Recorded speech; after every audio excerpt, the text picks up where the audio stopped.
Hello and welcome to Competology Academy. And today we are going to discuss the part 3 of Revolts of Jharkhand. And this Revolts of Jharkhand is an important part of the exams for JPSC syllabus as well as JSSC syllabus as well as other general competitive exams that are being conducted by the government of Jharkhand, right? So here let us start with the third part, and here you will find that these first revolt, the first movement that is in the third part is the Chero movement, right? And that was between 1800 and 1818, right? And here the Chero tribe of Palamu revolted under the leadership of Bhukhan Singh. So, who was the leader of Chero movement? First of all, two information that are important in this point. The first, in which region the Chero revolt occurred, Chero movement was located. It was in Palamu district, that is in the northwestern part of Jharkhand. Next, who was the leader? Leader was Bhukhan Singh, and this revolt occurred in 1800 AD. Right now, against the high tax collection and reacquisition of the lease pattas, this revolt had occurred. So the first thing was there. What was there? The tax collection was very high. The amount of tax that was being demanded by the British Empire was very high, as well as the reacquisition, that is the renewal of the lease pattas, the land that had been taken by on lease by the farmers. So they wanted to renew their lease, they wanted to reacquire their pattas, but it was very difficult.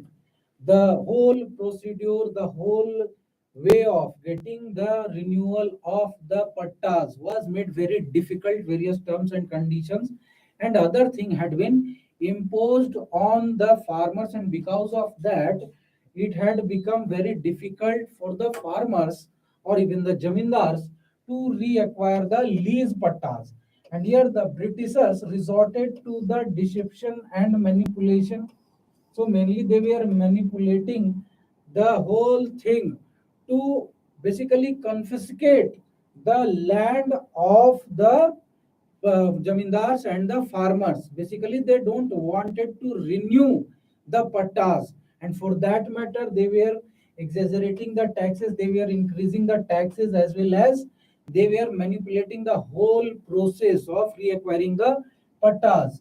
And in 1809 AD, the British government formed the Jamindari police force to maintain the peace in the Chota Nagpur region. So this was a new introduction, like we had discussed in the last video, that the Jamindari police system was a police system, a security system that was being maintained by the Jamindars itself, and it was mainly to check any kind of revolt or movement that should not occur in that region that was under any of the Jamindar. It was his responsibility. So basically, what they did, they basically the Britishers tried to allure the jamindars that we will give you some share of the revenue, that land tax, for the maintenance of the jamindari police, and you have to look after the peace and law and order situation in the jamindari of your region, right?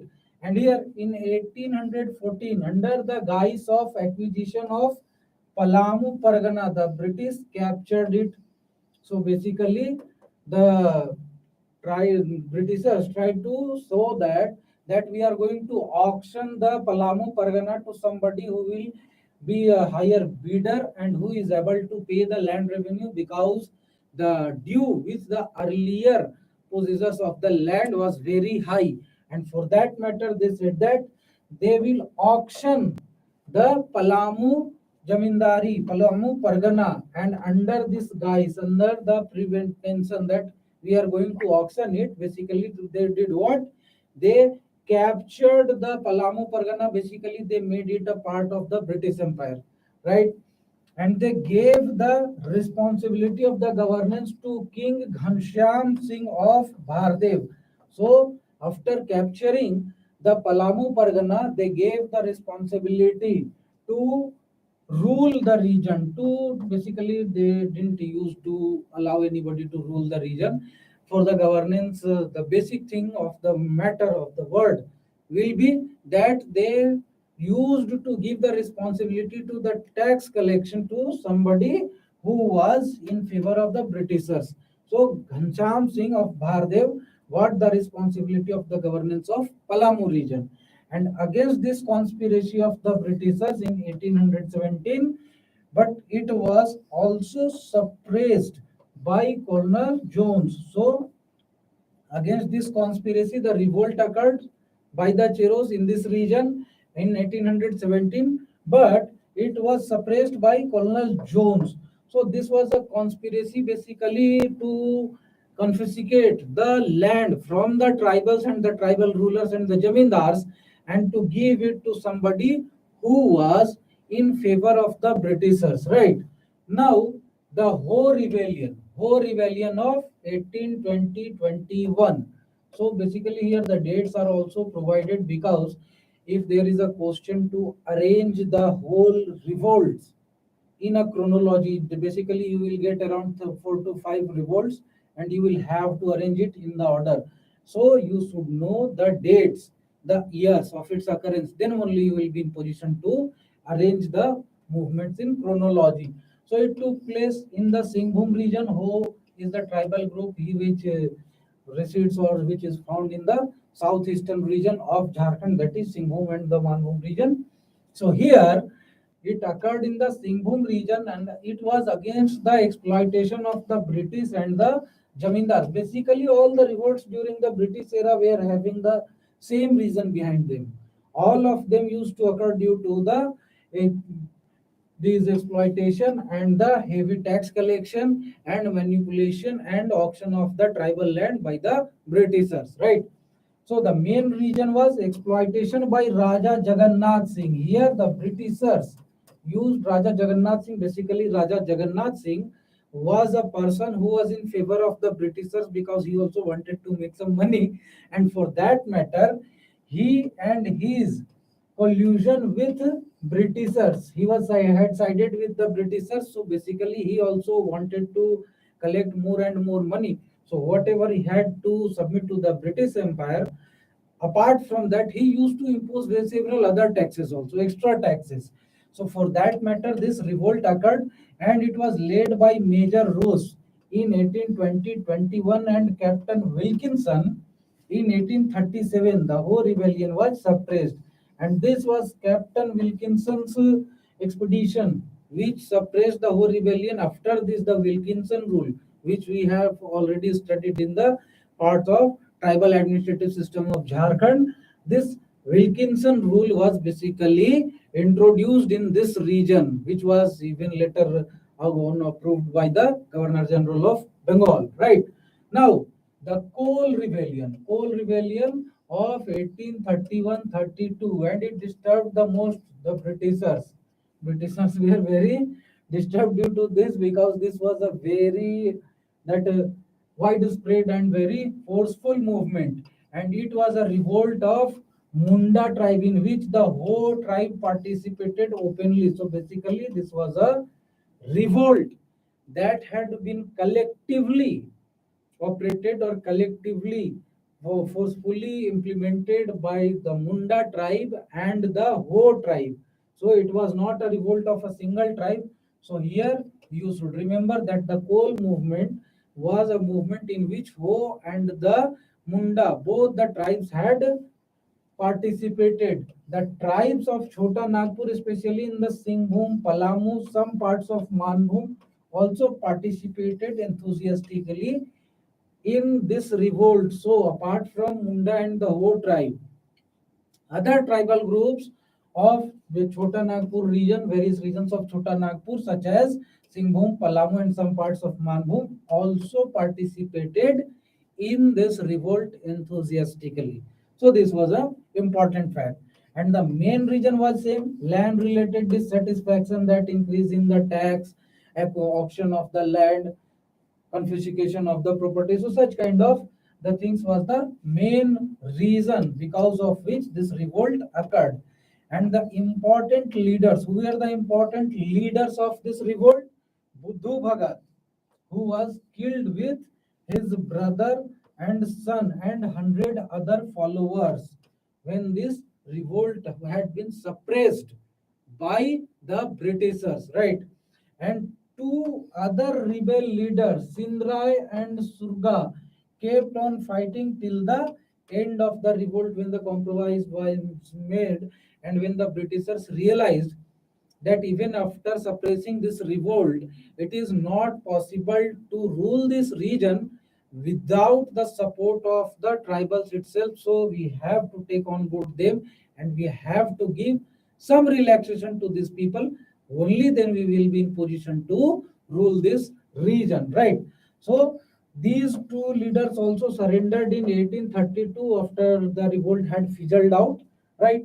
And thereafter they had been imprisoned. So the rebellion was suppressed by the Britishers and the land of the Manbhum, Mundas and Mankis was reinstated. So here this relaxation was given by the Britishers that okay, whatever the land that we have confiscated or we have auctioned or which have not been auctioned to the outsiders or the private person, all those lands will be reinstated back to the Mundas and Mankis, as well as the Mundas and the Mankis of the region were declared king of their related regions, right?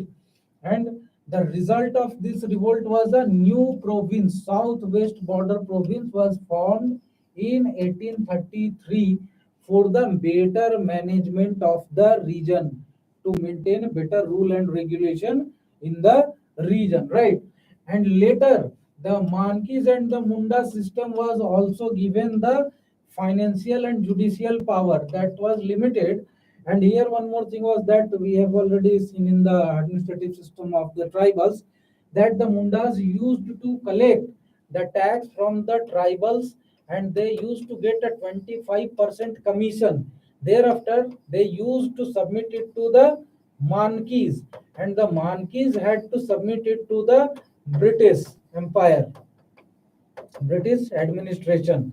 And here again, the Mankis used to get 25% commission from whatever the tax that used to be submitted to the Mankis by the Mundas, right?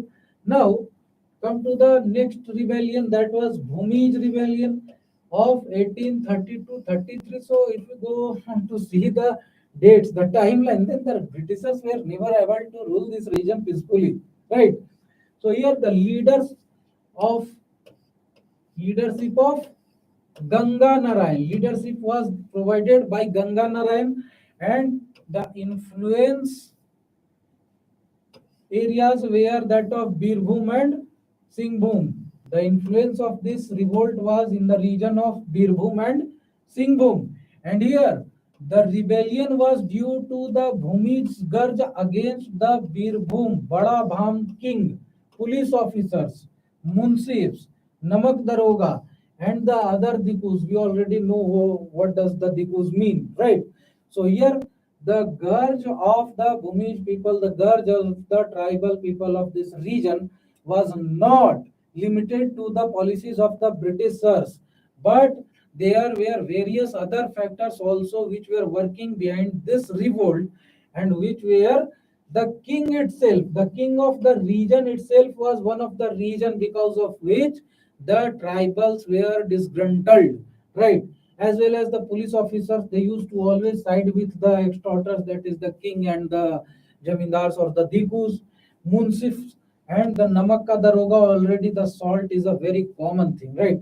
And if you put a tax on that, then even the poorest person is going to be affected from that. So it was a very different thing which used to be one of the reason for various revolt even till 1932, that the salt satyagraha, one of the major reason was this tax on the salt itself, right? So here the second reason for the revolt was the imposition of companies governance on the local system. So the whole local tribal system was removed and the modern system, the company system, had been imposed in place of the local system of governance, like the tribal rules and regulations were removed, and in place of that the modern laws had been introduced. So this was again the infringement in the local tribal system, the local tribal system of administration, which disgruntled the tribal people, which infuriated the tribal people. They thought that this is the direct attack on our independence, right? So here the discontent emanating from the oppressive rent system was also a major reason, and the Bhumi Rebellion began on 26th April 1832 with the assassination of Diwan Madhav Singh, the king. The Diwan itself had been assassinated, and he was the half brother of the Jamindar of Birbhum Pargana. So he was the half brother of Birbhum Pargana, Sotela Bhai tha uska, and the murder was done by Ganga Narayan himself. The Ganga Narayan, the leader of this rebellion, had murdered him, killed him, and Ganga Narayan was the cousin of the Jamindar, so he was also related to the ruling family, but still he sided with the cows of the tribals, the cows of the locals, rather than siding with his ruling family members. He was more sympathetic to the local people, the tribal people. And Madhav Singh had become quite infamous as a Diwan. He had devastated the public by levying many kinds of tax. So, apart from the tax that were being imposed by the British Empire to make more and more money, Madhav Singh had imposed many other tax by himself, and because of this the whole public had got impoverished. They were in a deplorable condition, and Ganga Narayan gave unprecedented leadership to the Bhumis against the Madhav Singh. After the death of Madhav Singh, Ganga Narayan collided with the army of the company. So basically, after the death of assassination of Madhav Singh, company called the army in the region to suppress the rebellion, and the Ganga Narayan, the leader of the revolt, collided head on with the company army. And here what happened, the company's armies was led by Braden and Lieutenant Timur. The Kol and the Ho tribes openly supported the leader Ganga Narayan. They were with Ganga Narayan in this rebellion, and on 7th February 1833, Ganga Narayan was killed while fighting against the Thakur Chetan Singh. Again, Thakur Chetan Singh of Kharsawa was a supporter of the British Empire, British Army, or the British Company. So, Thakur Chetan Singh was fighting from the side of the Britishers, and when there was a war, there was a fight on 7th February 1833 between Ganga Narayan and Thakur Chetan Singh in the Khargaon, Kharsawa region. Thakur Chetan Singh killed Ganga Narayan, and he cut off, he chopped off his head, and he sent the head of Ganga Narayan as a present to the British officer Captain Wilkinson. He had, to appease the British ruler, to appease the Britishers, he had chopped off the head of Ganga Narayan and sent it as a gift, kind of like that's a barbarian nature, right? So here, after the death of Ganga Narayan, obvious thing was that the whole rebellion fell into disarray. It fizzled out because the leadership was not there, and Ganga Narayan had made it clear that the change is required in the administration of Jungle Mahal. Without it, the Britishers cannot rule it peacefully, right? And here, like the Coal Rebellion, even after the Bhumi Rebellion, the Britishers were forced to bring the administrative changes in the region to recognize the local tribal people's rights, to reinstate many of the confiscated properties, lands, etc., to recognize some of the tribal administrative system, their rules and regulations, and other things. So, under the regulation of 1833, there was a massive change that was introduced in the system of governance of the region. Massive changes were introduced, and revenue policy was changed, and Chota Nagpur was considered a part of Southwest Frontier Province. So, a separate province, Southwest Border Frontier Agency, was established, and here the Chota Nagpur was made a part of Southwest Frontier Agency. Now come to the Santhal Rebellion or the Hul movement of 1855 and 1856, and it was one of the most powerful tribal revolt in the region, most powerful tribal revolt in the region, and not only in the region, but in fact in the Indian history also we go on to study this for the exams of UPSC, right? So this rebellion is known by many names like Hul movement, Santhal Hul, etc. And the leaders were Sidhu and Kanu, and their brothers Chand and Vairo, and even the sisters Janu and Fulo also played important role in this rebellion. Is this Santhal Hul, right? And the main reason was again the English colonialism and its exploitation. Basically, what happened in the Santhal region, the Santhals used to consider the land as their hereditary right. And when the Britishers made it a commodity, like the land started to change the hands due to sale, due to auction and confiscation and other things. So here this whole thing disgruntled the Santhal people, and due to that they revolted. And another reason was exploitation by the Bengali and Pachia Mahajans and money lenders. So basically these were the people who had sided with the British people, and they were enjoying the fruits of the company's rule. What used to happen over there, whenever a tribal person was unable to pay his land revenue, then these money lenders, Mahajans, used to lend the money to the tribals to pay their taxes, and after that they used to get trapped in a vicious circle of perennial debt, and ultimately they had to either transfer their land to the money lenders or to make a distressed sale of their land. So this was the issue, and to drive away the non-tribals, overthrow their authority, and to establish the tribal rules. So these were the objective of this movement, right? And here on June 30, 1855, about 10,000 tribal representatives of 400 tribal villages gathered in Bhagnadi village and held a meeting over there.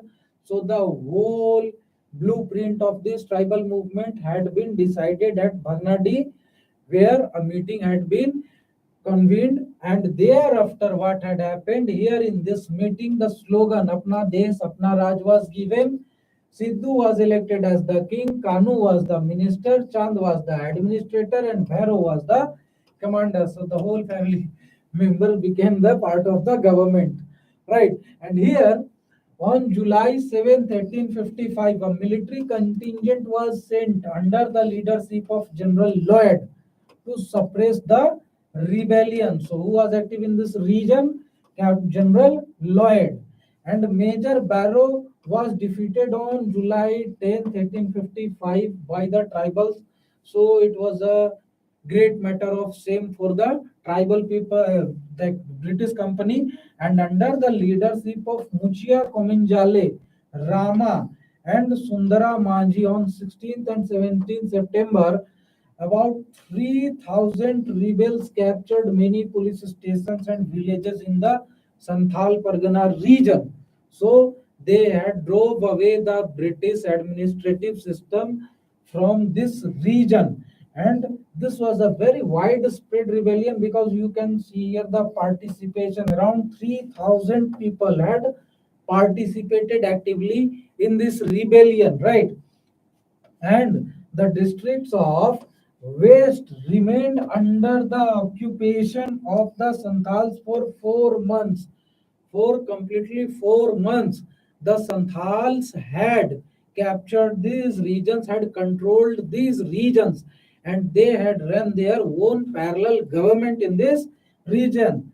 And on 13th November, martial law was imposed in the region, because the police and the army, without the martial law, were unable to control the region. So ultimately, the military rule, the martial law had to be imposed in this region, and it was not confined to Santhal Pargana only, but it had spread over whole of the Chota Nagpur region, including Hazaribagh and Birbhum also. So here, Lumbai Manjhi and Arjun Manjhi led the revolt in Hazaribagh. So who are the leaders in Hazaribagh for the Santhal revolt?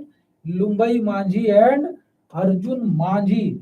And Gora Manjhi was leading this revolt in Birbhum region.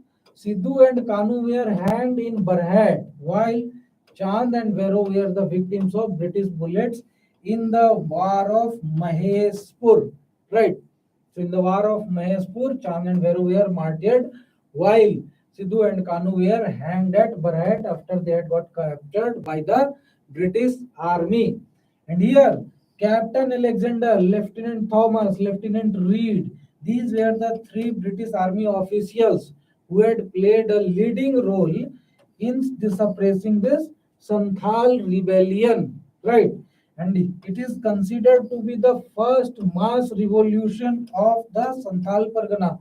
And even Karl Marx had mentioned this revolt, this movement in his books. So what he had said, Karl Marx called it the first Indian revolution, which could not overthrow the British rule but became the reason for giving birth to the Safford movement. So we will read about the Safford movement also after this. It was a non-violent movement, and the Santhals called this rebellion as the victory of good over evil. And after the suppression of this rebellion, the Santhal Pargana region was made a separate non-regulation district, right? So here it was changed to a non-regulation district, which was named as Santhal Pargana region. So nowadays what we see as the Santhal Pargana division. So after Santhal movement, Santhal Hul, this Santhal Pargana region was made a Santhal Pargana district. Now it is a division, right?